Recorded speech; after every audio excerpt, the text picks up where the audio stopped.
Good day, everyone. This is Tinola Ajayi from Absolute Fragrance.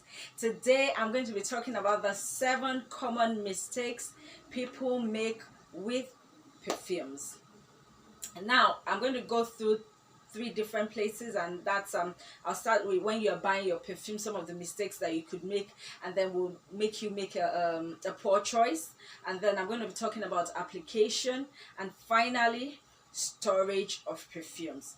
So for the buying, the first mistake you could make is smelling a perfume too quickly.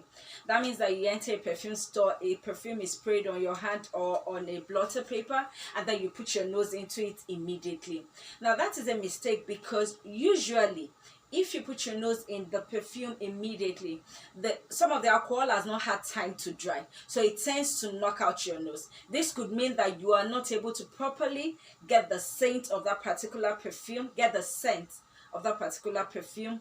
or you cannot smell anything else for a while. That means that it knocks out your nose.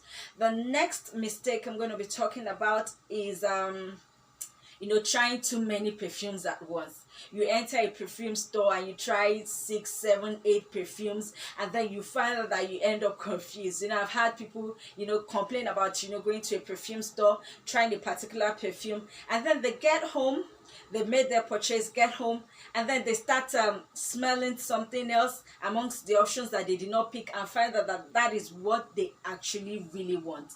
If you smell more than 3 to 4 perfumes at a time, there's a tendency to get confused, and the probability of making a poor choice is quite high. Another thing you could do is, after having the perfume sprayed, give it a couple of minutes, walk around or do something else in the shopping mall while you're waiting to make your choice, and come back. This helps you to know some of the perfumes that might dry off really quickly and might not have the longevity that you really want. Now, in the area of application, it could be that you spray too little perfume or you use too much. Now, in using too little perfumes, some people buy a Creed Aventus that is about 160,000 right now in Nigerian naira, and something around $300. And you want to use 1 or 2 sprays, and you feel, well, that should be enough considering what I am paying for a 100 ml bottle. But it doesn't work that way, and then you use 1 spray and you find out it doesn't take you through the day, and you start complaining. Or you use so much that you have your colleagues and people around you running for the hills, and you can't even smell the perfume, and you're complaining, I can't smell it, but everybody around you can actually smell it. Now, 6 to 8 sprays of perfume is usually ideal on the average. Another mistake people make with perfumes is to judge a perfume by the top notes alone. Now, a perfume has 3 notes. It's something that I've talked about extensively: the top notes, the middle notes, and then the base notes. And for a perfume, the top note can be quite different from the base note. Some people love the top note of their perfume, while sometimes the base note is where all the magic really happens. So sometimes you need to give a perfume time to dry down before you really decide on the personality of the perfume, or whether you love or hate it, so that you don't miss something that could be absolutely fantastic. The final thing to note on application is the application of perfumes. Perfumes should be applied at pulse points. That means that behind your ears, your neck, your wrist.